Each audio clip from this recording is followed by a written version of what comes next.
Et que tout le monde dise Amen. Je vous accueille au développement des dirigeants au nom de Jésus-Christ. Je crois que nous nous développons. Je me développe. Et que le Seigneur le confirme dans nos vies au nom de Jésus-Christ. Je suis très enchanté que vous soyez là. Que la parole ne soit pas en vain dans vos vies au nom de Jésus-Christ. Le Seigneur bénira l'œuvre de vos mains. Et le ministère que vous avez, vous serez bénis sur terre et dans l'éternité au nom de Jésus-Christ. Père, nous te remercions pour le développement des dirigeants. Merci pour ton peuple heureux, gai, prêt à apprendre. Je prie que ta parole influence positivement tout le monde au nom de Jésus-Christ. Nous te remercions de nous avoir exaucés. Au nom de Jésus, nous prions. Comme vous savez, nous parcourons une série de leadership. Ce soir, on est à la lettre P. Le sujet est diriger avec le cœur d'un pasteur. Diriger avec le cœur d'un berger dans le leadership. Diriger avec le cœur d'un berger dans le leadership. Jérémie au chapitre 3, verset 15. Je vous donnerai des bergers selon mon cœur, et ils vous paîtront avec intelligence et avec sagesse. Quand nous pensons au ministère pastoral, c'est un ministère auquel Dieu s'intéresse et lui-même est au contrôle de ce ministère. Il ne l'a pas délégué à un ange ni à aucune personne. Lui-même a dit que je vous donnerai des bergers. Pas seulement un berger, mais des bergers, parlant à toute la nation, et dit que les bergers, les pasteurs, qui va leur donner selon des hommes, selon son cœur. Cela nous fait dire donc que ce n'est pas seulement David dans la nation qui a dit que j'ai trouvé un homme selon mon cœur. Oui, j'ai trouvé David, j'ai trouvé d'autres, mais je vais également envoyer les autres. Je vous donnerai des bergers selon mon cœur et ils vous paîtront. Cela nous dit que un pasteur, un berger n'est pas un détenteur de position. Ce n'est pas quelqu'un qui s'assied là-bas en position de dirigeant ou qui s'assied dans la chair d'un homme en autorité, mais il va faire quelque chose, il va paître les gens avec intelligence. Donc lui-même ne sera pas ignorant.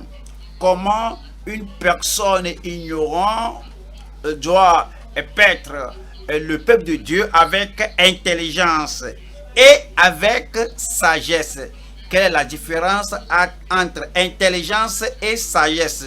Oui, l'intelligence ou la connaissance, c'est la matière que nous avons, la matière première que nous avons et que nous l'appliquons à la vie des gens. Vous avez la connaissance, l'intelligence et la doctrine, la vérité et la matière première, et vous savez comment appliquer cela à la vie des gens. Et ils ont la compréhension pour vivre, la compréhension pour être ce qu'ils doivent être. Et c'est dit que le ministère du pasteur cause la multiplication. Et cela se voit dans le pays. Le ministère du pasteur cause la croissance, c'est-à-dire que ceux qui ont la connaissance ont la compréhension. De cette compréhension, ils sortent et ils démontrent la vie avec la connaissance dans la vie des autres. Et donc, ils sont en mesure d'amener les autres à la connaissance de Dieu, à la connaissance du Rédempteur, à la connaissance du Sauveur, à la connaissance de la sainteté, de la piété, et ils se multiplient.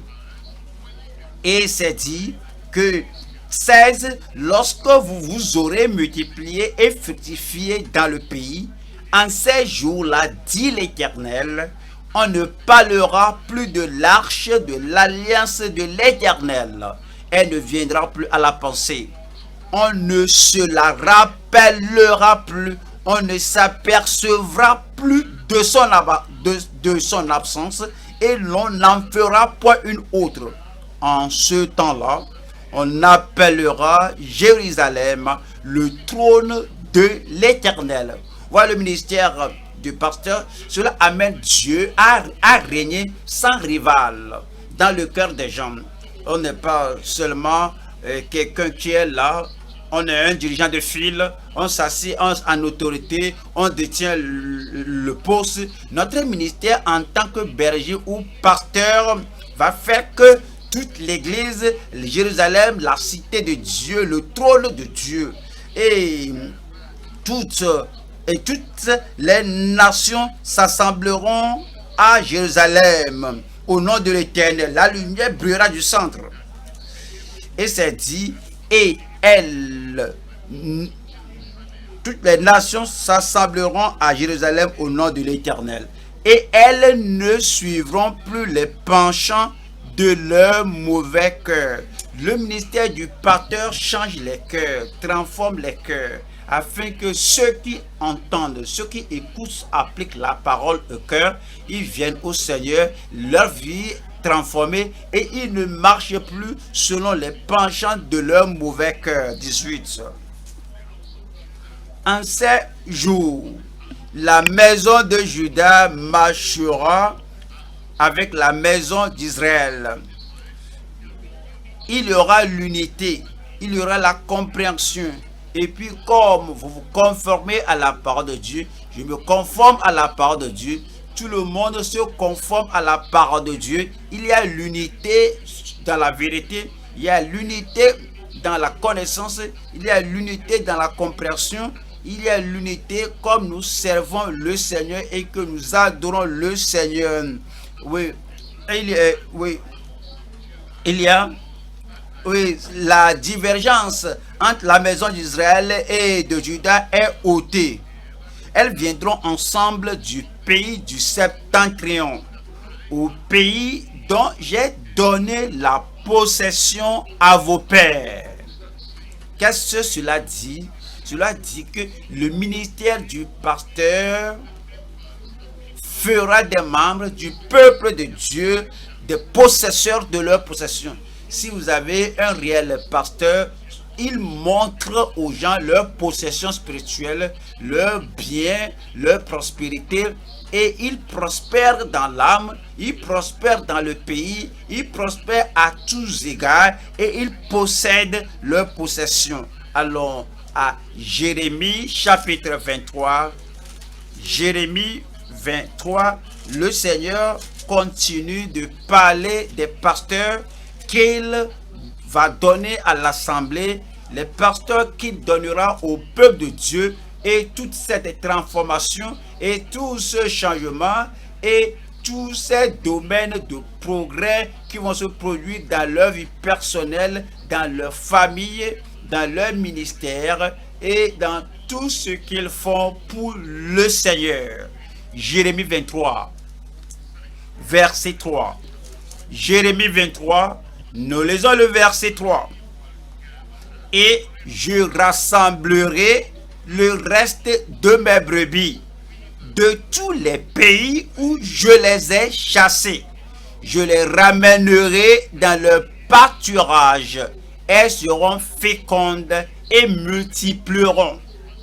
En tant que pasteur, si nous pétrons avec le cœur de pasteur, si nous dirigeons selon le cœur du pasteur, alors cela amène les gens qui sont chassés, seront ramenés aux bergeries. Tous ces gens seront amenés sous la même autorité de notre grand souverain pasteur, de notre Seigneur, de notre Maître, de notre Rédempteur. Et tout le monde sera fécond. Verset 4. J'établirai, chaque fois il faut vous rappeler, c'est la prérogative de Dieu lui-même. c'est le devoir du Seigneur lui-même. C'est ce que lui doit faire et personne d'autre ne peut le faire ou l'ôter de lui. J'établirai sur elle des pasteurs qui les paîtront.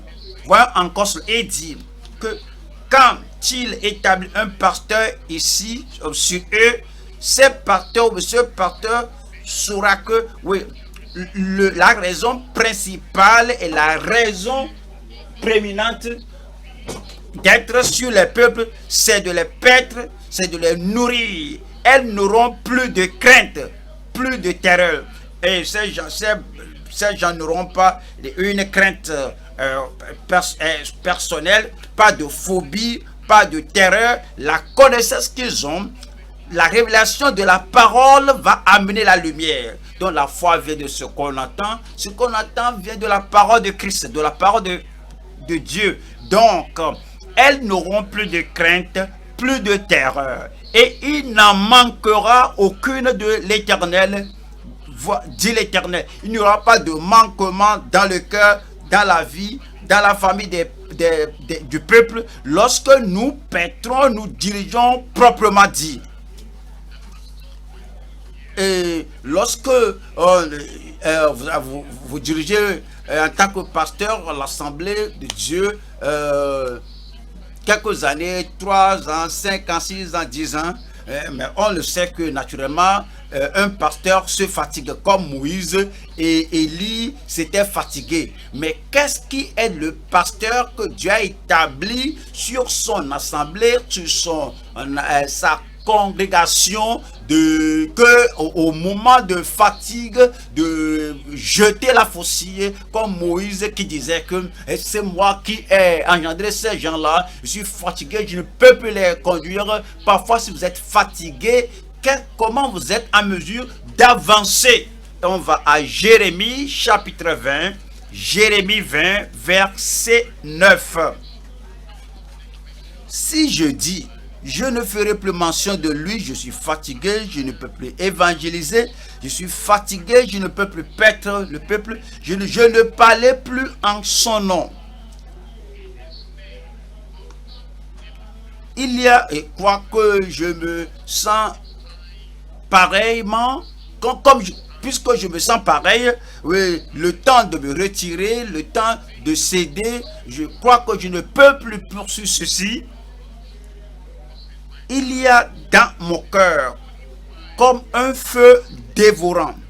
Ouais, parfois on voit les pasteurs, on voit ils détiennent les positions pendant qu'ils sont fatigués, épuisés, mais s'ils vont se lever en réveil, en renouvellement, si le feu va encore brûler, la parole qu'ils ont entendue, la parole que nous entendons chaque semaine sera dans notre cœur comme du feu.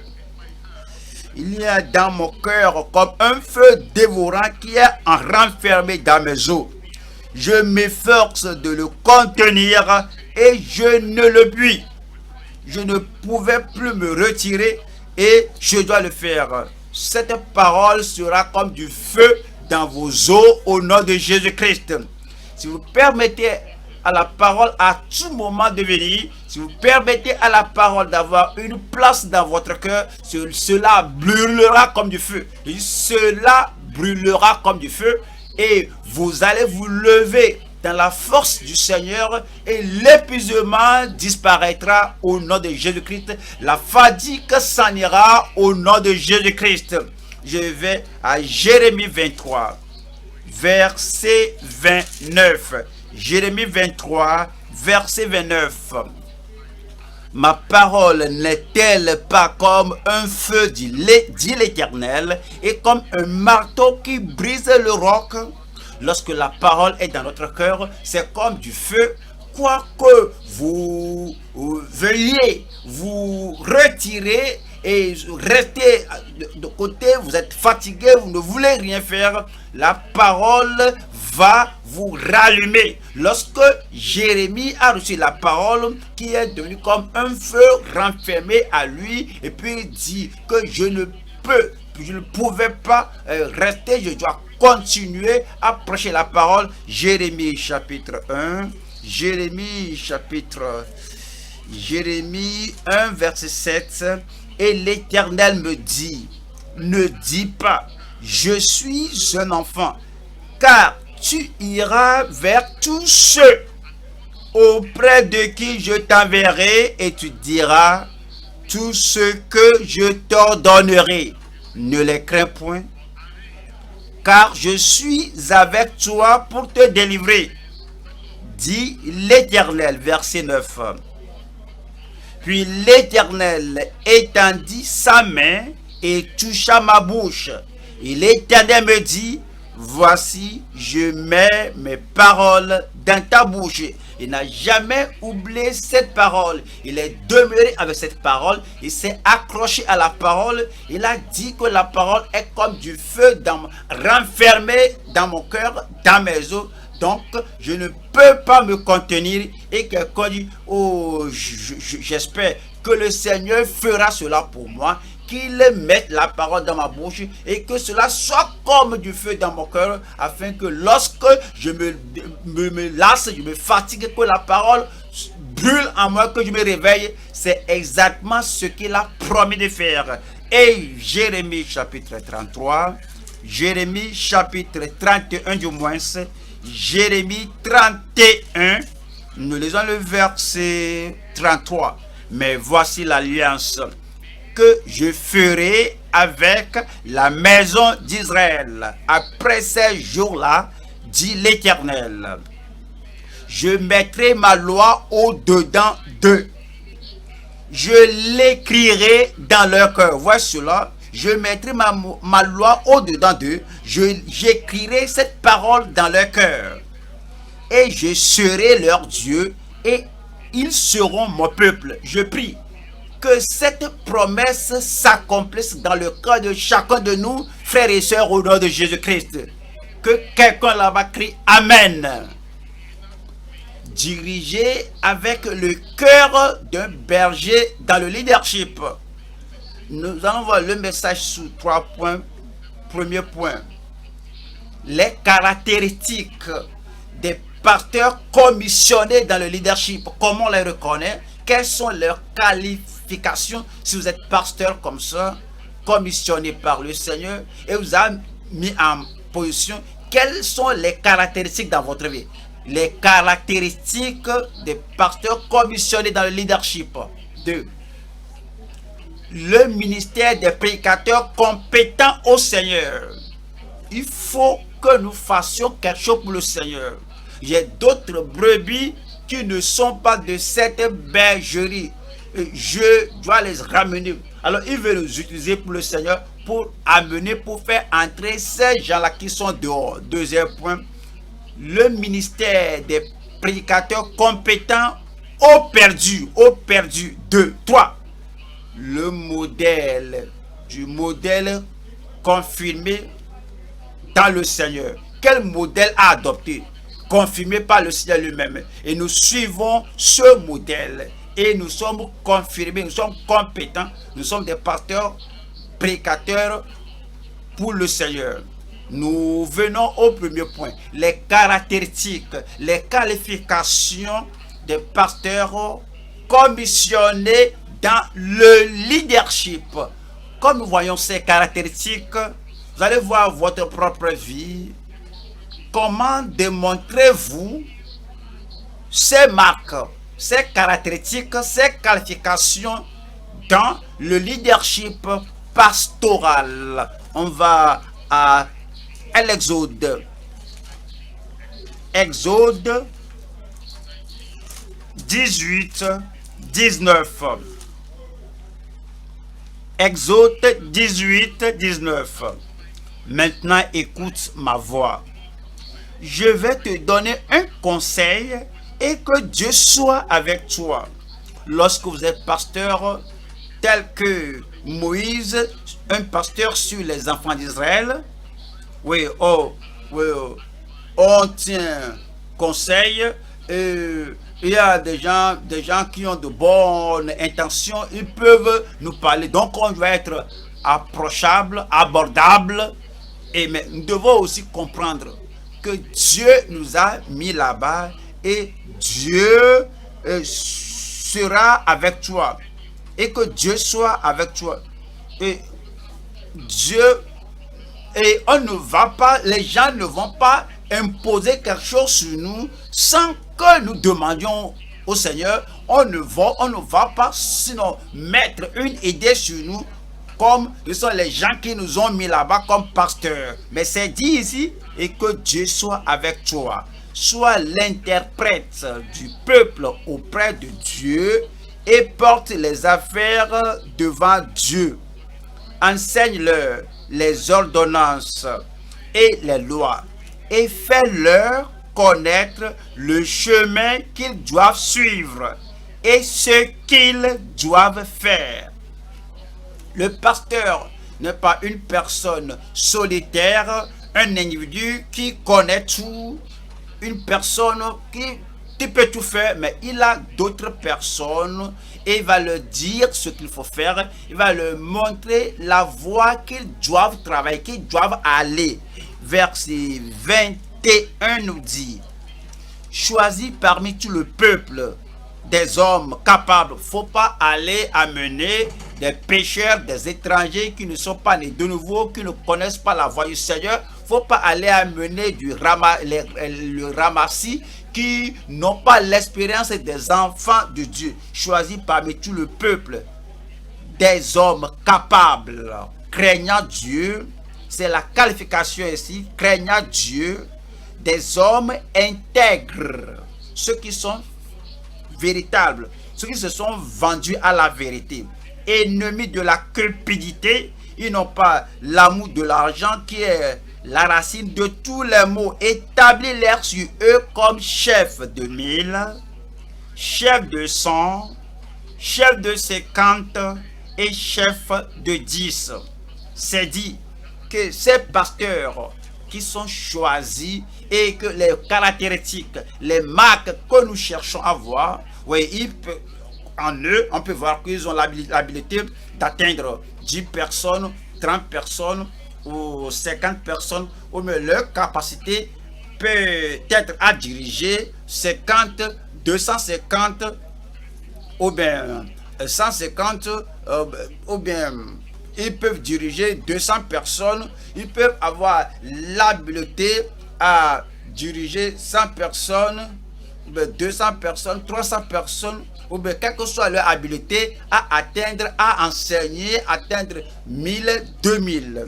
Et verset 22 dit, qu'il juge le peuple en tout temps, qu'il porte devant toi toutes les affaires importantes, et qu'ils prononcent eux-mêmes sur les petites causes, et dit, allège ta charge et qu'ils la portent avec toi. Voici maintenant. Si tu fais cela et que Dieu te donne des ordres, l'homme n'a pas dit que je suis ton beau-père plus âgé que toi, j'ai fait des expériences, quel que soit, tu professes être ton appel spirituel ou ta commission, voici moi ton beau-père qui te parle, tu dois le faire. Si nous parlons au pasteur, nous devons dire que voici ce que nous pensons, voici ce que nous disons, mais nous ne vous obligeons pas. Si et que Dieu te donne des ordres, nous devons aussi donner l'autorité finale et le dernier mot à Dieu. Si tu fais cela et que Dieu te donne des ordres, tu pourras y suffire.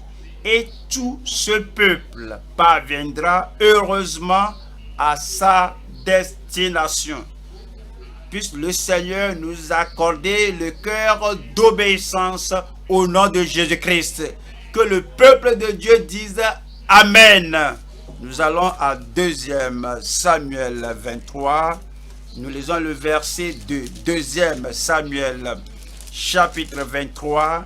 Je lis verset 2. Ici, voici ce que nous apprenons du leadership pastoral ou du dirigeant pastoral. 2 Samuel 23, verset 2. L'Esprit de l'Éternel parle par moi et sa parole est sur ma langue. L'Esprit de l'Éternel parle par moi. Nous ne prenons pas notre message dans la rue. Ne prenons pas notre message des on-dit. Ne prenons pas notre message de ce que les gens nous disent, de ce qu'ils mettent dans notre bouche. Mais l'Esprit de l'Éternel parle par moi et sa parole est sur ma langue. Que la qualification, la marque d'un vrai pasteur, d'un vrai berger, soit qu'il permet à la parole de l'Éternel d'être en nous et non l'opinion des hommes. Deuxième Chronique, chapitre 19, nous lisons le verset 4. Deuxième Chronique 19, verset 4. Josaphat resta à Jérusalem. Puis il fit encore une tournée parmi le peuple, depuis Beersheba jusqu'à la montagne d'Éphraïm. Et il les ramena à l'Éternel, le Dieu de leur père. C'est ce qui est arrivé. Josaphat a égaré le peuple sans demander à l'Éternel. Il n'était pas conduit par la voix de Dieu, par l'Éternel. Akab lui a dit: iras-tu à la guerre avec moi et que mon peuple est comme ton peuple? Allons ensemble. Et finalement, il est retourné de ce combat. Avec ça, les mauvaises compagnies corrompent les bonnes mœurs. C'est le jour étranger que Dieu est de retour. L'Éternel lui a envoyé un prophète que l'Éternel n'est pas content avec toi. Tu as égaré le peuple de Dieu. Et en tant que pasteur, il n'a pas que, en privé, Seigneur, pardonne-moi. Oui, Dieu va te pardonner. Et les gens que tu as égarés, et les gens que tu as mal conduits, alors il allait de lieu en lieu et les a ramenés au Seigneur, à l'Éternel Dieu de leur Père. Ça, c'est la repentance authentique. C'est la restitution. Tu as égaré les gens.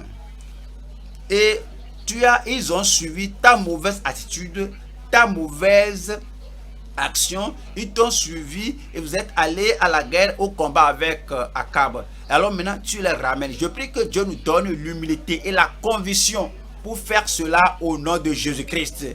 Que quelqu'un me donne un bon amen. Vous savez, cela se passe toujours aujourd'hui.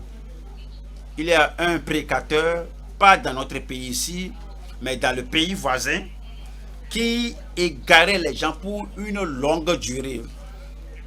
Et il allait à la radio prêcher aux gens, disant que oui, il y a des gens qui disent que oui, un homme, une femme, si le Seigneur te donne la liberté d'avoir la deuxième femme ou la troisième femme, que la grâce est ce qui importe. Et il disait cela à la radio.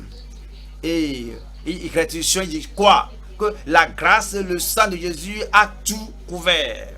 Mais un jour, comme il lisait la Bible et l'Esprit du Seigneur lui a parlé, le Seigneur a dit: tu sais que tu as tort, tu sais que tu prêches contre la parole de Dieu. Il s'est repenti en privé, il a prié le Seigneur en privé, mais il a fait quelque chose. Il est revenu à la radio et il a prêché à la radio. Il a dit: aujourd'hui, je ne prêche pas quelque chose que vous avez écouté. Je voudrais vous dire que j'ai tort. Je voudrais vous dire que je disais ceci et cela. J'ai égaré les hommes mariés. Alors, j'ai uni leur deuxième mariage. Je voudrais dire à ces gens que je suis désolé. J'ai tort. Je voudrais dire à tous mes auditeurs à la radio que j'ai tort. Et au sujet de la restitution, il a tout corrigé à la radio. Et à quelques mois après tout, quelques années, il est parti à la gloire. Le Seigneur savait qu'il devait revenir à la maison. Et il veut qu'il rectifie sa voix avant d'aller au ciel. Et là, il a fait ça. ce qui était arrivé à Josaphat. Il a visité tous ces lieux et a corrigé les mauvais pas qu'il avait pris. C'est un vrai pasteur. Je prie que Dieu nous accorde l'humilité pour apporter le changement là où nous avons tort au nom de Jésus-Christ. Et verset 5 dit: il établit des juges dans toutes les villes fortes du pays de Juda. Dans chaque ville, il n'a pas dit, et une fois que tu vas bien au ciel, ça va. Il savait qu'il était responsable en tant que dirigeant qui coiffe tout le pays, et il établit des juges dans toutes les villes fortes du pays de Juda, dans chaque ville. Et il dit aux juges: prenez garde à ce que vous ferez, car ce n'est pas pour les hommes que vous prononcerez des jugements. Le pasteur doit reconnaître qu'il ne prêche pas pour l'homme, il n'exerce pas le ministère, il ne remplit pas le ministère pour l'homme, mais il le fait pour le Dieu Tout-Puissant.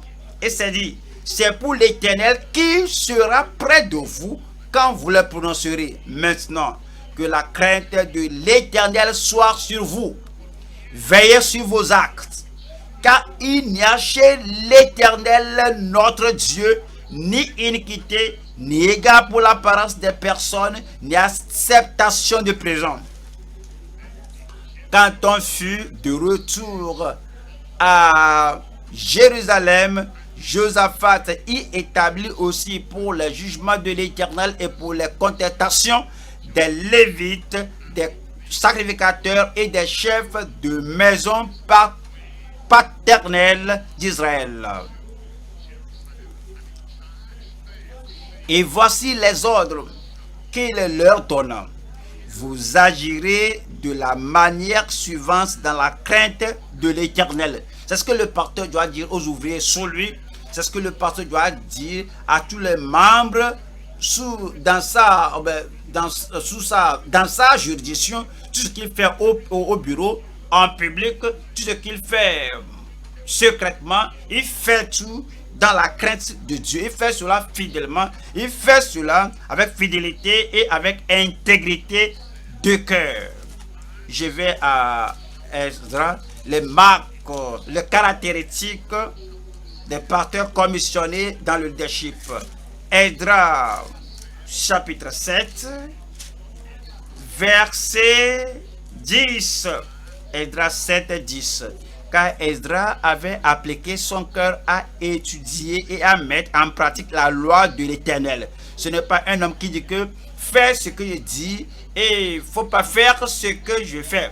Il sait que sa responsabilité principale, c'est de chercher la parole de Dieu, avoir la grâce, enseigner la parole, faire l'expérience chrétienne selon notre thème, et qu'il soit lui-même obéissant à la parole de Dieu. Donc, Esdras par la prière, par la consécration, Esdras par l'engagement, il avait appliqué son cœur à étudier et à mettre en pratique la loi de l'Éternel.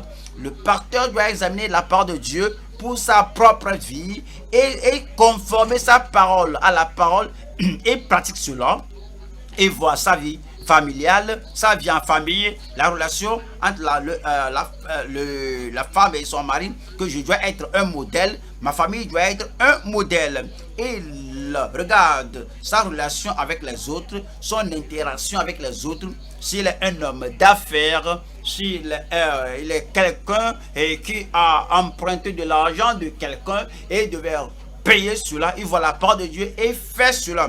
Et s'il y a un désaccord entre lui et une autre personne, il ne dira pas que je suis pasteur. Donc, si lui là ne fléchit pas devant moi, c'est lui qui doit souffrir pour cela.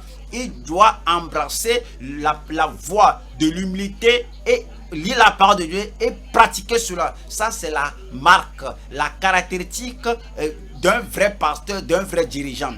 S'il y a un domaine de rétrogradation, un échec, une faille dans sa vie spirituelle, oui, alors si les gens ou les membres de l'église lui ont dit quelque chose, si quelque chose quelque chose va mal, lui-même aussi va se repentir et informer les membres ou bien les ouvriers sur lui. Si c'est le partenaire de groupe, le partenaire de district, il va informer le partenaire de groupe et le partenaire de groupe va informer l'autre partenaire supérieur.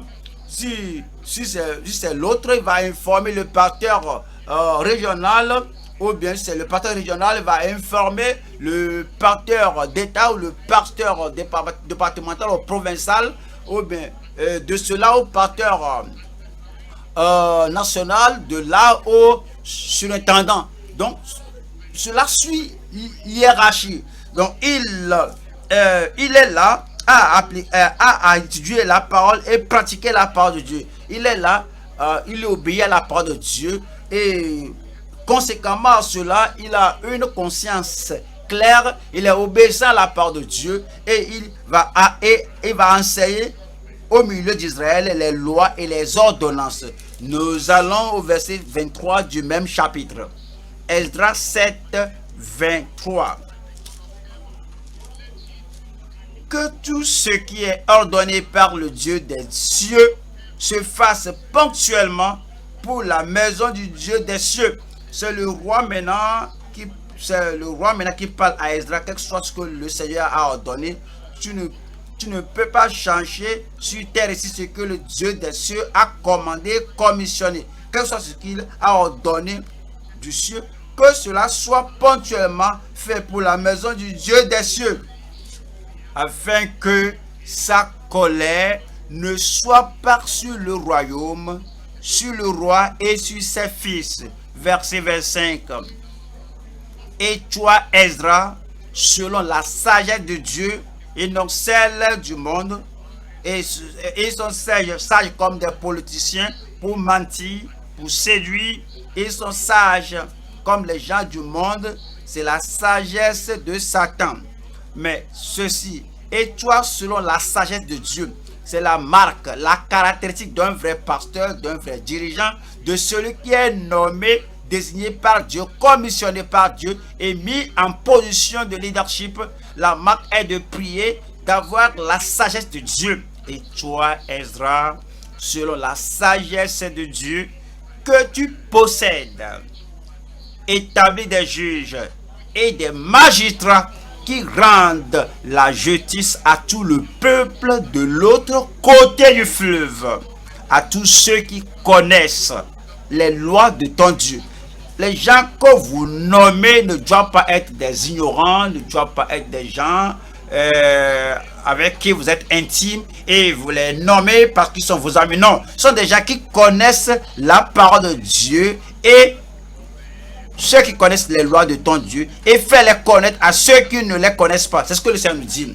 Que si nous allons être des pasteurs et des dirigeants nommés, désignés selon le cœur de Dieu, nous devons être obéissants à la parole de Dieu et la grâce de Dieu doit être dans notre vie et l'expérience du salut sera définie et réelle en nous et l'expérience de la sanctification sans laquelle personne ne verra le Seigneur sera définie, réelle en nous et les gens sauront que réellement que comme aussi possible, comme ils peuvent le dire, que le pasteur, l'évangéliste, le dirigeant dans l'église est juste et saint. Puisse le Seigneur le confirmer dans toute vie. Nous allons à 1 Corinthiens 4. 1 Corinthiens 4, versets 1 et 2. 1 Corinthiens 4, versets 1 et 2.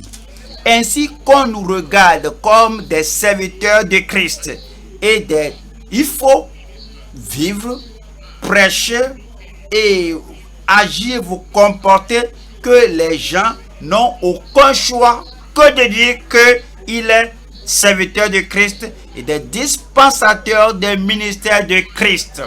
Du reste, ce qu'on demande des dispensateurs, c'est que chacun soit trouvé fidèle. C'est que chacun soit trouvé fidèle. Que le Seigneur nous garde fidèles. Qu'il vous garde fidèles. On va à 1 Timothée chapitre 3. 1 Timothée 3.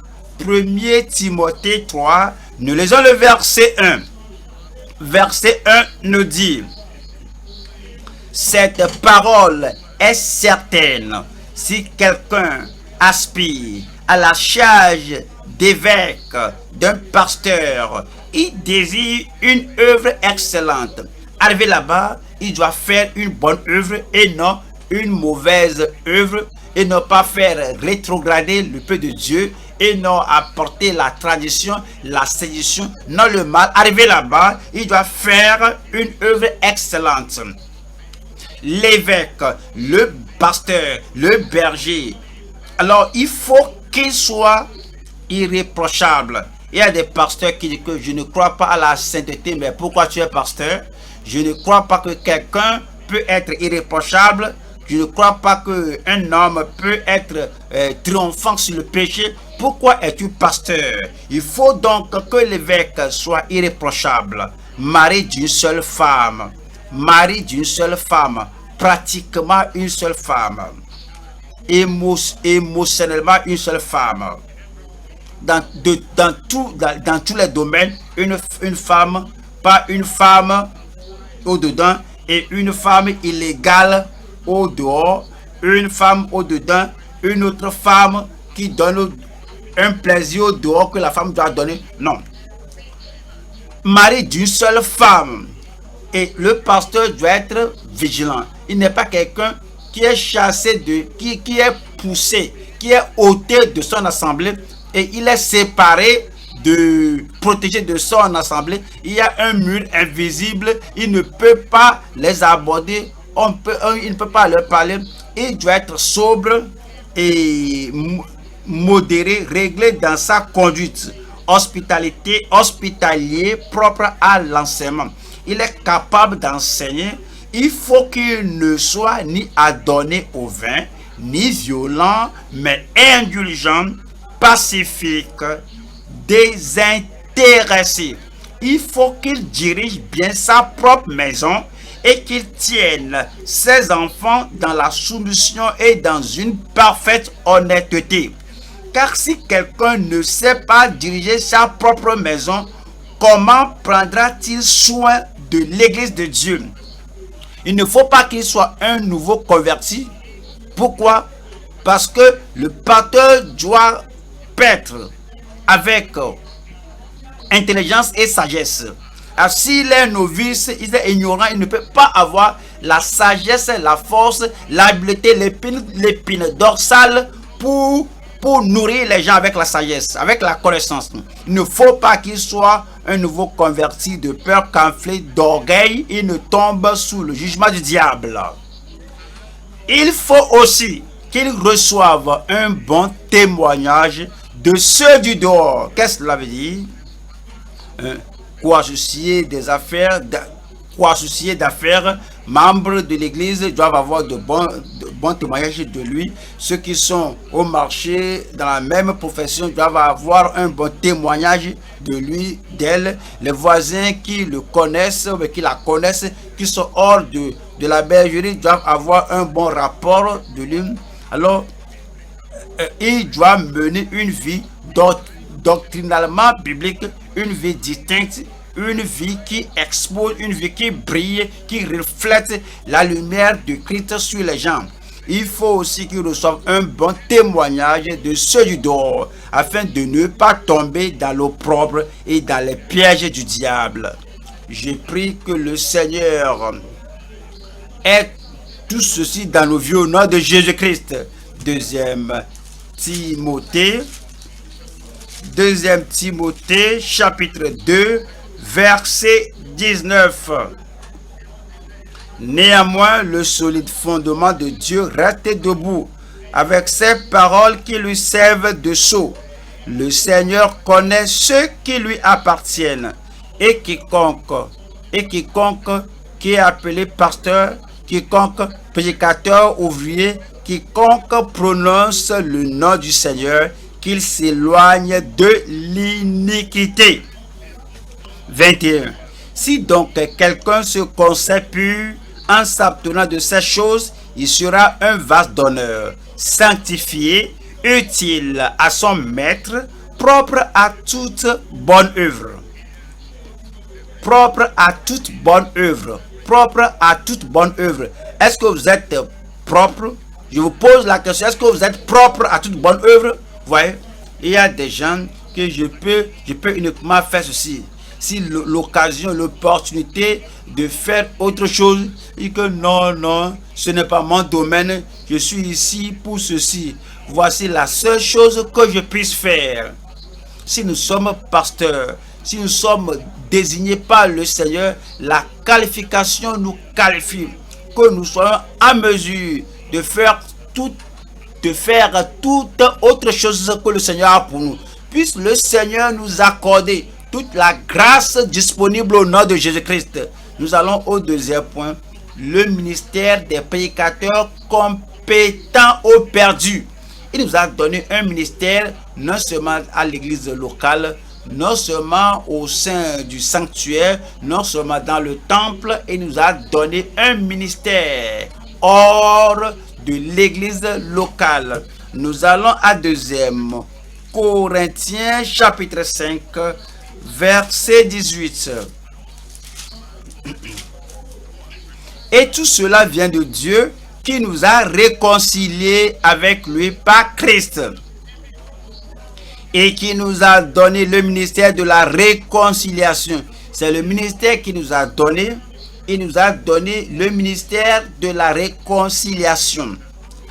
Car Dieu était en Christ, réconciliant le monde avec lui-même, en n'imputant point aux hommes leurs offenses. C'est ce que nous devons faire connaître aux gens, aux perdus, aux pécheurs dans le monde. C'est ce que nous devons leur faire savoir, connaître que Christ est mort pour eux, qu'il est le sacrifice final, que Christ a maintenant porté leur châtiment et il a ôté, détourné la colère de Dieu d'eux s'ils vont croire. Et il a mis en nous la parole de la réconciliation. Lorsqu'ils se repentent, le Seigneur va leur pardonner en n'imputant point aux hommes leurs offenses. Lorsqu'ils croient au Seigneur, le Seigneur va leur pardonner et ne va plus leur imputer leurs offenses. Et il a mis en nous la parole de la réconciliation. Nous réconcilions Dieu et l'homme. Nous réconcilions le Dieu saint avec le Dieu saint et l'homme pécheur avec le Dieu saint. Et nous montrons que Christ est la voie à la réconciliation. Christ est le prix de la réconciliation. Christ est celui qui a payé tout le prix. Donc le pécheur peut sortir des ténèbres et venir à la lumière. Le pécheur peut sortir des péchés et venir au Seigneur. Nous faisons donc les fonctions d'ambassadeurs pour Christ, comme si Dieu exhortait par nous. Nous vous en supplions, nous vous en prions, nous vous en supplions au nom de Christ, soyez réconciliés avec Dieu.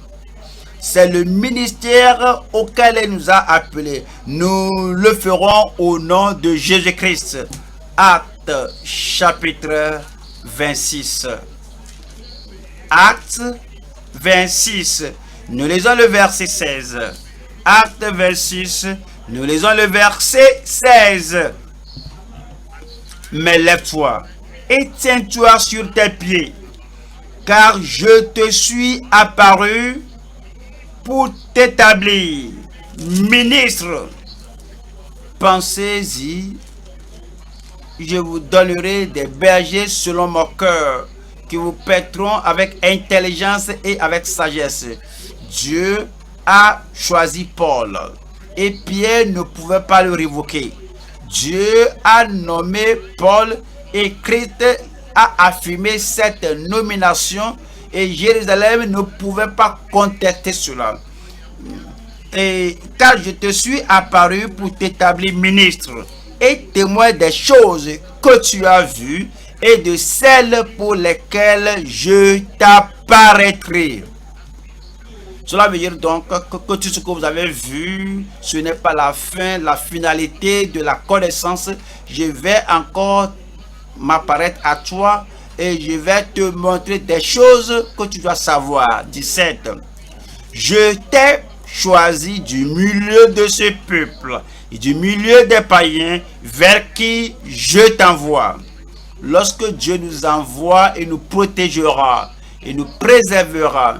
Et quel que soit ce que font les païens, ce qu'ils veulent faire sortir de leur poche, de leur sac, le Seigneur connaissait cela au préalable. Il vous en délivrera, il vous protégera jusqu'à ce que vous ayez tout fini et votre vie est sécurisée et votre vie est sauve.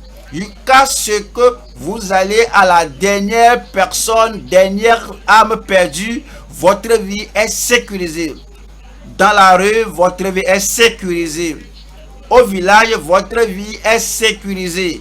Dans l'église, votre vie est sécurisée.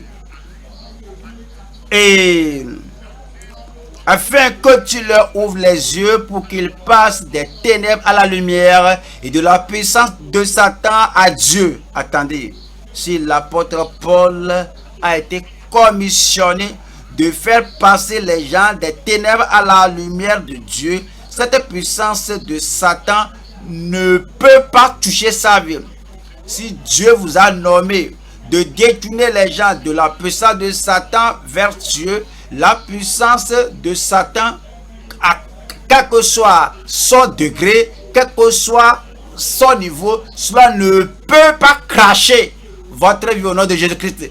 Si vous dormez, ça ne peut pas vous atteindre. Il y aura un mur mitoyen entre vous et cette puissance de Satan au nom de Jésus-Christ.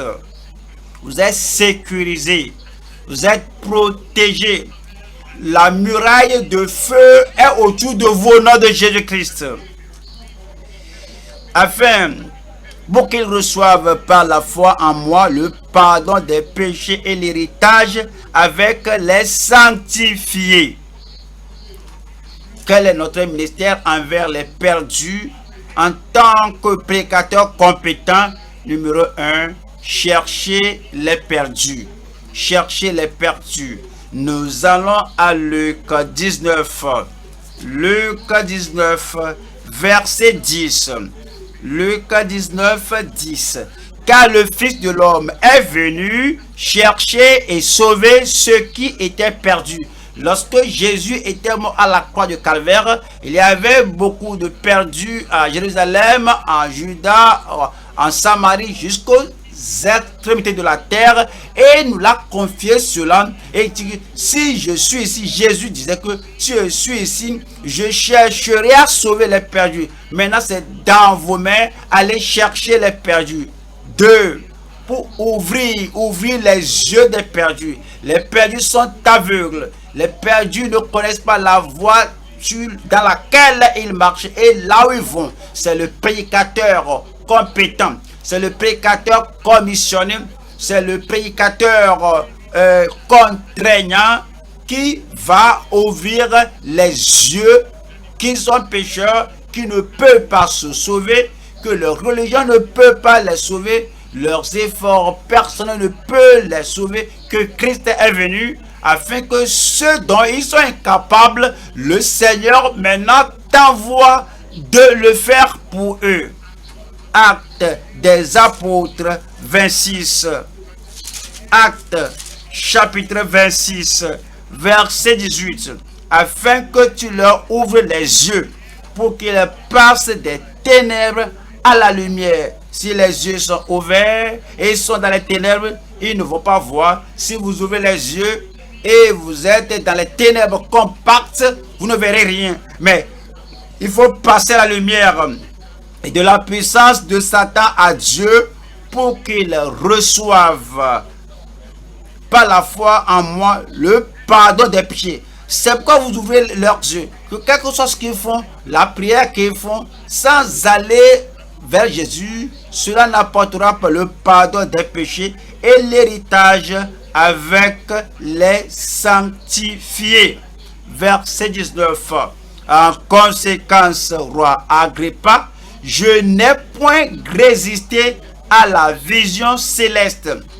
Nous ne résisterons pas à la vision céleste au nom de Jésus-Christ. 3. Nous devons les avertir du jugement à venir. Les avertir du jugement à venir. Nous allons à Colossiens chapitre 1, verset 28. C'est lui que nous annonçons, exhortant tout homme. Les gens qui pêchent avec impunité, croyant qu'il n'y a pas de jugement, je pécherai, je manierai, il n'y aura pas de problème. Il peut pécher avec impunité. Nous les avertissons que le jugement de Dieu est imminent. C'est lui que nous annonçons, exhortant tout homme et instruisant tout homme en toute sagesse, afin de présenter à Dieu tout homme devenu parfait en Dieu. Puisse le Seigneur vous accorder l'habileté à faire cela efficacement au nom de Jésus-Christ. 2 Corinthiens 5, 2 Corinthiens chapitre 5, je lis verset 11. 2 Corinthiens chapitre 5, verset 11. Connaissant donc la crainte du Seigneur, le jugement à venir, nous cherchons à convaincre les hommes. Dieu nous connaît et j'espère que dans vos consciences, vous nous connaissez aussi. Alors nous persuadons les hommes, nous cherchons, nous convaincons les hommes à fuir le jugement à venir. Numéro 4. Nous convainquons les ignorants, ceux qui courent dans la vie, ceux qui sont à la débandade, comme il n'y a pas de jugement, comme Dieu a abandonné le monde, il n'y a pas de jugement. Nous les avertissons que tous les actes des hommes sont consignés par écrit. Arrivé au dernier jour, s'ils ne se sont pas repentis, s'ils n'ont pas reçu Jésus comme leur sauveur personnel, cela leur sera terrible et ils seront arrivés au point de non-retour. Ils périront, c'est pourquoi nous les avertissons. Que je vous lise le verset 11. Connaissant donc la crainte du Seigneur, nous cherchons à convaincre les hommes. Dieu nous connaît.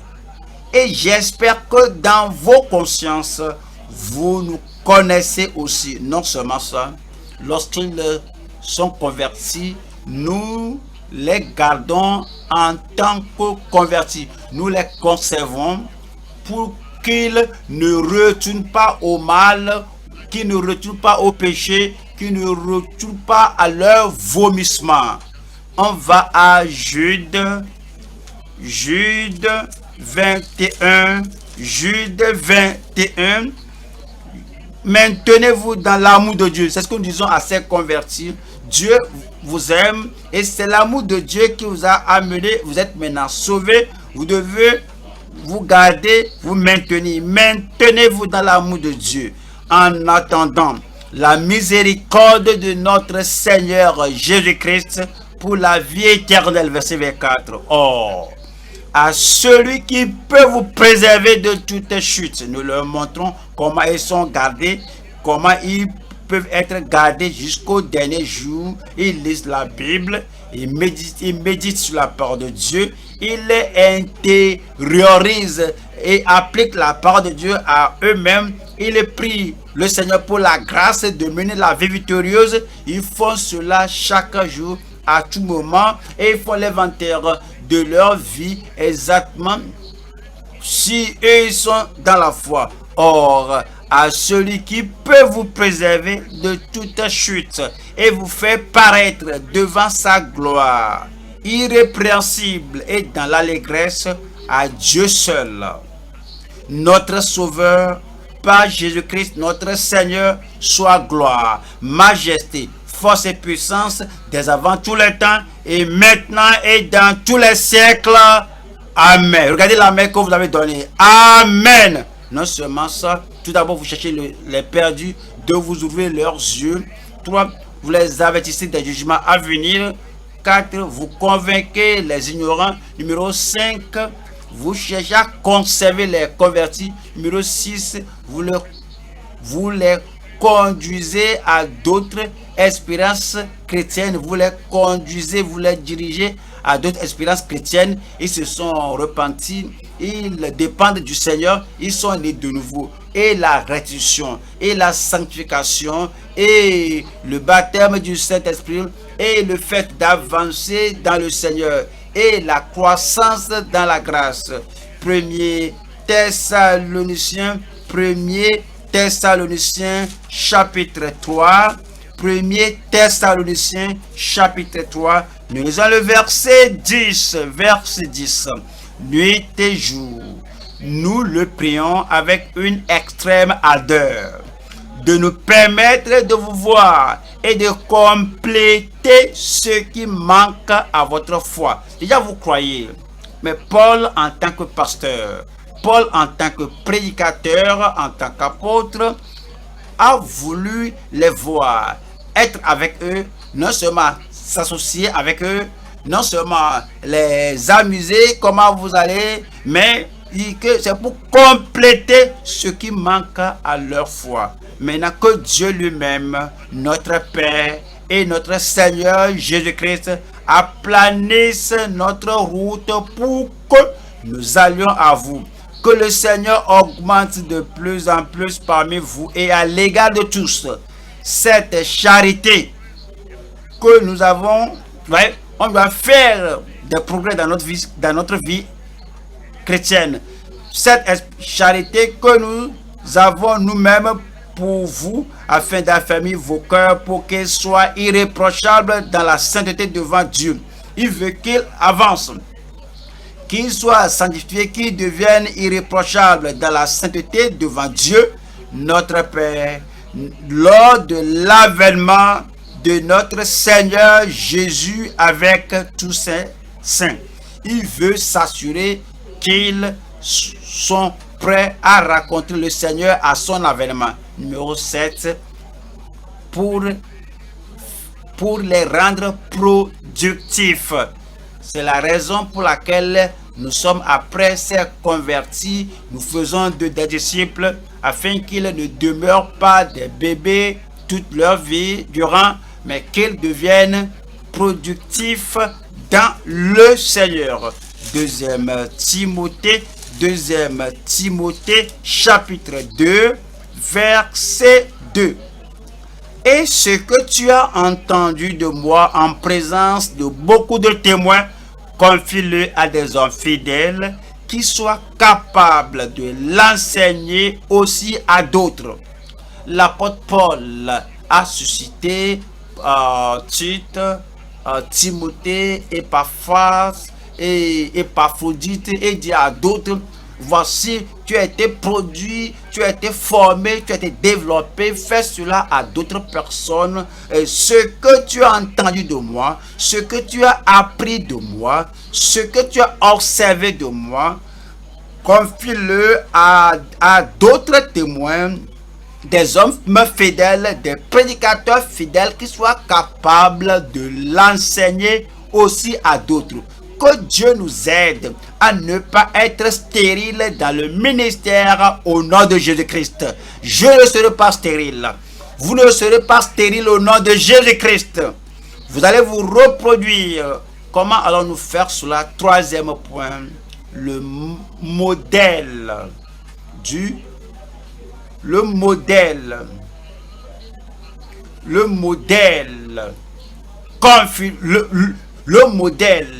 confirmé dans le Seigneur. Ouais, comme nous voyons le modèle, on va voir le modèle de l'apôtre Paul, le modèle confirmé dans le Seigneur. Voyons 1 Timothée chapitre 1, 1 Timothée 1, verset 16.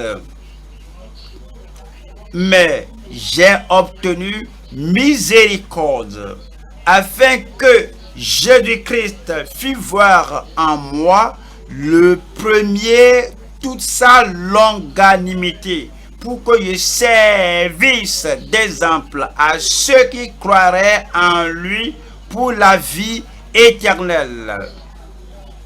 L'apôtre Paul a dit: je ne suis pas un prédicateur isolé, un pasteur isolé, un apôtre isolé, un dirigeant isolé, et que que je ne suis pas si fort que les autres ne peuvent pas être contre moi. En fait, le Seigneur m'a suscité comme un modèle, un exemple que les autres doivent suivre. Et que c'est la grâce, si la grâce de Dieu est disponible pour l'apôtre Paul, la grâce là m'est aussi disponible. Et je peux être un modèle. Vous allez suivre ce modèle au nom de Jésus-Christ. 1er Corinthiens chapitre 4, verset 16. 1er Corinthiens chapitre 4, nous lisons le verset 16. L'apôtre Paul, un modèle, un exemple. Vous aussi, vous serez un modèle ou un exemple. Je vous en conjure donc, soyez mes imitateurs. Si l'apôtre Paul avait une grâce spéciale que personne ne pouvait avoir, il ne peut jamais dire que soyez mes imitateurs. S'il était un apôtre spécial, qu'il était conduit d'être un super apôtre, on ne peut jamais copier une telle personne. Mais il a dit que la grâce que j'ai est disponible à tous. Il dit, je vous en conjure donc, soyez mes imitateurs. Le Seigneur qui a fait de lui le modèle vous en fera au nom de Jésus-Christ. 1er Corinthiens 10. 1er Corinthiens 10, verset 33. De la même manière que moi aussi, je m'efforce en toutes choses de complaire à tous, cherchant non mon avantage, mais celui du plus grand nombre, afin qu'il soit sauvé. Vous connaissez ma vie? Je ne suis pas à tout moment là, celui-là qui réclame ses droits. Je ne suis pas celui-là qui cherche à imposer, mais que je m'humilie, je me soumets, afin que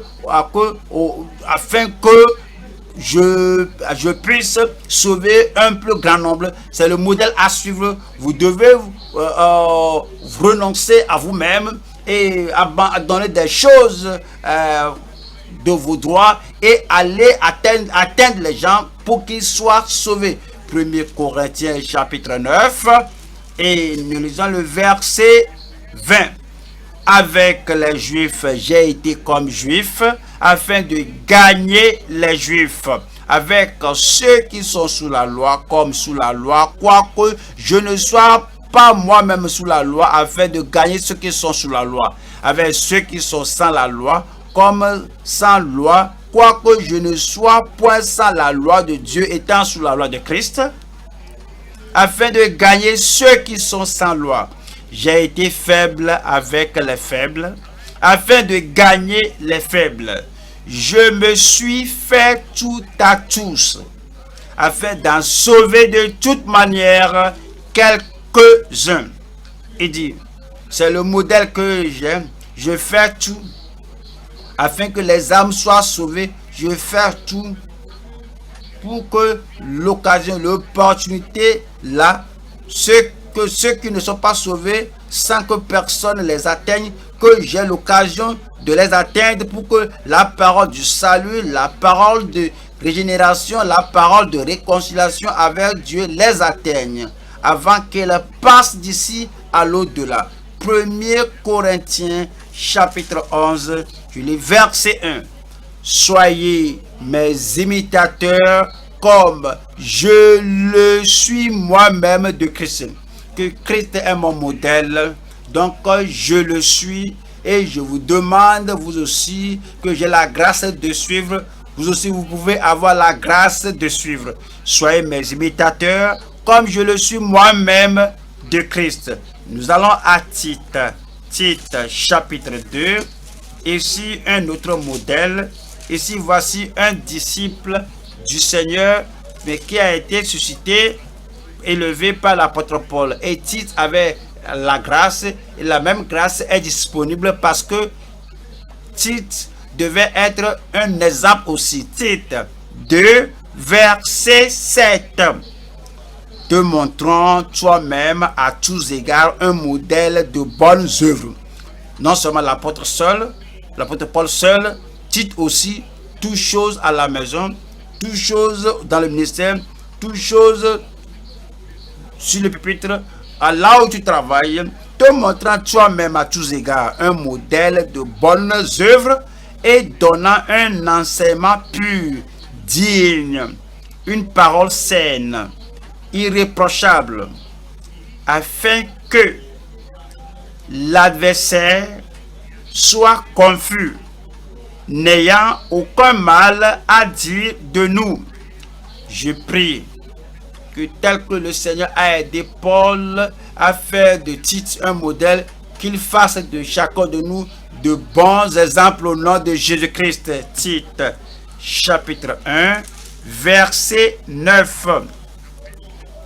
Attaché à la vraie parole telle qu'elle a été enseignée, afin d'être capable d'exhorter selon la saine doctrine et de réfuter les contradicteurs. C'est ce qu'ils avaient fait en tant que modèle et c'est ce que Dieu espère de vous, de chacun de nous, afin que nous gardions la parole fidèle qui nous a été enseignée. Tite, chapitre 2, verset 1. Pour toi, dis les choses qui sont conformes à la saine doctrine. Vous évangélisez, il faut dire les choses qui sont conformes à la saine doctrine. Vous prodiguez des conseils, vous pratiquez, vous parlez avec quelqu'un, un homme avec une femme avec un homme. Alors, vous n'allez pas dire des choses qui ne peuvent pas voir la lumière du jour. Écoute ceci, mais faut pas le divulguer. C'est entre toi et moi. Ça, c'est unique. Pour toi, dis les choses qui sont conformes à la saine doctrine. Je prie que le Seigneur nous accorde ce cœur, ce style de vie au nom de Jésus-Christ. Verset 15. Dis ces choses, exhorte et reprends avec une pleine autorité, que personne ne te méprise. Quand il dit que personne ne te méprise, il ne dit pas que vous prendre un bois dans ta main. Si quelqu'un te méprise, fouette la personne. Dit non, c'est pas ça. Il faut te comporter, il faut te conduire, il faut mener ta vie à telle enseigne que tu gagnes le respect des gens, que les gens ne te méprisent pas à cause de la vie au-dessus du reproche, la vie irréprochable que tu mènes. Tite 3, verset 1. Rappelle-leur d'être soumis aux magistrats et aux autorités, d'obéir, d'être prêt à toute bonne œuvre. Il ne faut pas faire des membres de votre église, de votre assemblée locale, des gens d'anarchie, des gens qui vont causer une désobéissance civile, mais qu'ils soient prêts à faire de bonnes œuvres et vous êtes obéissant à la vérité et les gens peuvent voir que vous demeurez dans la vérité. Je vais demeurer dans la vérité. Nous allons y demeurer au nom de Jésus-Christ. Allons à Hébreux chapitre 8, verset 5. Hébreux 8, 5. Lesquels célèbrent un culte, image et ombre des choses célestes, selon que Moïse en fut divinement averti lorsqu'il allait construire le tabernacle. Et soin lui fut-il dit de faire tout d'après le modèle, de faire tout d'après le modèle qui t'a été montré sur la montagne. Voici notre montagne de la transfiguration. Nous écoutons la parole, nous recevons la parole et comme nous regagnons nos postes de devoir et nous allons au pupitre du ministère, nous devons tout faire selon le modèle qui nous est montré. En conclusion, comme nous voyons tout ce que nous étudions sur le leadership, comme nous voyons tout ce que le Seigneur nous révèle, que voici le modèle que nous devons suivre. Qu'est-ce que nous pouvons amener à la maison? Qu'est-ce que nous pouvons amener sur nous que voici, je sais, voici le modèle, voici la voix, je sais que voici la parole, je sais que voici l'exemple. Voici ce que le Seigneur nous dit. C'est que il faut accepter son devoir nommé. Vous devez l'accepter. Sinon, comment vous pouvez le faire? Si tu dis que je suis plus grand que cela, je suis plus que cela, je ne vais pas faire cela maintenant. Tout d'abord, il faut accepter son devoir désigné. Deuxièmement, il faut briser le pont derrière vous. Que j'aimerais faire ceci, j'aimerais aller là-bas. Il faut briser, brûler, briser le pont derrière vous. Il faut également aussi cultiver le courage d'un champion. Si vous allez faire l'œuvre de Dieu efficacement, vous ne pouvez jamais être comme un pygmée, comme une sauterelle, que la personne qui regarde en bas, qui ne peut pas regarder devant lui. Il faut cultiver le courage d'un champion. Il faut délibérément renoncer aux défis du jour. Des choses qui vont vous faire... Il faut renoncer. Il faut renoncer délibérément aux délinquances ou bien à la délinquance quotidienne. Encore, il faut exemplifier l'excellence partout. Si vous voulez faire quelque chose, vous allez dire que je dois exceller en ceci. Partout, tout ce que vous faites, exemplifier l'excellence partout. Il y a aussi également que il faut embrasser le futur. Il faut faire face au futur avec foi et courage. Il y a un futur. Vous devez faire face au futur avec foi et courage. Également, vous devez garder sa gloire avec grâce et piété. La gloire de Dieu déjà court un risque. Plusieurs blasphèment le nom du Seigneur et ils mettent la gloire de Dieu dans la boue. Vous êtes là pour garder, pour protéger sa gloire avec piété. Ce qui suit également, il faut vous guérir de toutes les offenses, de toutes les blessures qui vous retiennent. Dans l'assemblée, vous pourrez des choses qui se sont produites. Il y a beaucoup de personnes dans l'assemblée. Il y a les pécheurs, il y a les rétrogrades, il y a les bébés dans l'assemblée, il y a les hommes intelligents dans l'assemblée, il y a des gens qui ont des problèmes psychologiques qui sont là. Alors, vous ne pouvez pas quitter le pupitre pour aller leur demander est-ce que tu as ce problème, ceci, cela. Tout ce que vous voyez là, ne permettez pas à cela de vous blesser. Vous devez vous guérir de toutes les offenses qui vous retirent. Et sachez aussi que oui, il y a les offenses, il y a les scandales, les empanchements. Le monde a un diable, le monde a un Satan, le monde a des gens qui le suivent et qui mettent des pierres d'achoppement par-ci, par-là, alors qu'ils sont inévitables. Ignorer les pierres d'achoppement, inévitables. Joyeusement, il faut vous joindre aux justifiés. Vous êtes justifié, vous n'avez pas de péché. Personne ne détermine votre joie. Vous devez le déterminer. Comme vous voyez dans le ministère et dans le devoir que Dieu vous a donné, joyeusement, il faut vous joindre aux justes. Il faut également garder vos yeux sur le royaume du roi. Il vous a transporté du royaume des ténèbres au royaume du Fils de son amour. Braquez vos yeux sur le roi et sur son royaume. Il faut également œuvrer dans l'amour et non dans la haine. Œuvrer et non dans l'amertume, mais dans l'amour. Il faut déplacer les montagnes, ou bien faites face à celui qui déplace les montagnes et fait mouvoir la main qui meut l'univers. Il faut neutraliser le négatif en son nom. les choses négatives qui se produisent, neutralisez-les en son nom. Il nous a donné le nom.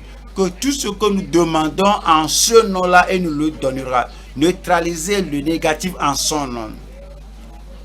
Obtenez assez d'huile pour votre opération. L'huile de gaieté, l'huile qui va ôter toute friction. Ôtez assez d'huile pour votre opération. Et il faut poursuivre les prospects avec prière, patience, persévérance. Les prospects, les gens qui vous sont donnés, il faut veiller sur eux et les amener au royaume de Dieu. Avancez. Poursuivez ces prospects par la prière, par la patience et par la persévérance. Il faut vous qualifier pour calmer les questionnaires.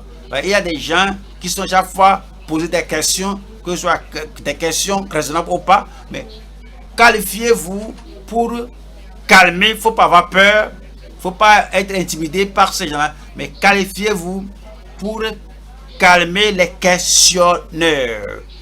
Il faut vous rafraîchir. Il faut vous rafraîchir avant d'aller pour le ministère, avant d'aller prêcher. Vous devez vous rafraîchir avec la prière, vous devez vous rafraîchir avec la parole de Dieu, vous devez vous rafraîchir avec les promesses de Dieu, vous devez vous rafraîchir. Vous rafraîchissez votre esprit, votre intellect, votre homme intérieur, votre âme, et vous récupérez toute la force pour la reproduction. Il faut servir les saints pour leur sanctification. Vous servez les saints afin qu'ils sortent du moi, pour qu'ils sortent de ce qui les retient. Il faut qu'ils soient saints par ton ministère. Alors servez les saints pour leur sanctification. Enseignez la vérité pour leur transformation.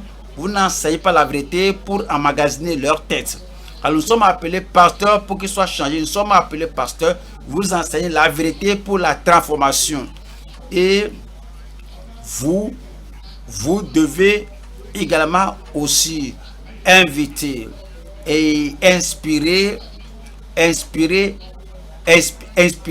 les intègres pour plus d'utilité. Il faut également visualiser très souvent la vision, comme l'apôtre Paul qui a dit que je n'ai pas résisté à la vision céleste. Il faut chaque fois réviser et visualiser la vision là à tout moment. C'est pourquoi il est resté vivant, progressif à tout moment. Et il faut également marcher par sa parole comme une sentinelle digne. Vous marchez et selon sa parole comme une sentinelle digne. Et vous devez vous radiographier pour des exploits. C'est comme avant que vous ne veniez sur le champ de bataille, vous vous radiographiez dans la parole de Dieu, par l'Esprit de Dieu. Y a-t-il quelque chose caché dans ma personnalité qui n'est pas bon pour faire des exploits, comme vous vous radiographiez pour des exploits, tout ce qui empêchera de grands exploits dans votre ministère sera ôté au nom de Jésus-Christ. Et vous devez soupirer. Vous devez soupirer. Vous devez soupirer après de grandes moissons. Pour des gens, lorsqu'on dit que oui, ça c'est la vision 2020, et il laisse ça comme ça, là où ils l'ont entendu. Vous avez entendu la vision, et quand vous avez entendu, vous prenez ça, vous soupirez après cette vision tout au long de l'année pour une grande production. Et à la fin, il faut amener tout au zénith. Je vais en haut, il n'y a rien qui vous gêne, je veux le zénith. Et vous vous concentrez, c'est comme vous fixez les lentilles de votre caméra sur le zénith. Et nous irons là-bas. Nous irons au pinacle de la montagne. Je vais au sommet de la montagne. Et vous passez par tout ceci sur vos genoux à la maison, que Seigneur, ceci doit être mon image, mon portrait, en tant que pasteur, en tant que pèlerin, en tant que celui qui voyage vers le sommet. Vous serez là au nom de Jésus-Christ. Que la grâce de Dieu demeure dans votre vie. Que l'Esprit de Dieu demeure dans votre vie. Que le feu du Saint-Esprit soit dans votre cœur, dans votre esprit, dans vos os, au nom de Jésus-Christ. Et que le feu là vous garde éveillé, vous fasse avancer sans tourner en arrière au nom de Jésus. Je vous vois là-bas. Je vous vois là-bas. Parlez au Seigneur. Levez-vous maintenant, qu'il y ait la confirmation dans votre vie. Je serai là, je serai là, je serai là. Et je vais diriger avec le cœur d'un pasteur dans le leadership.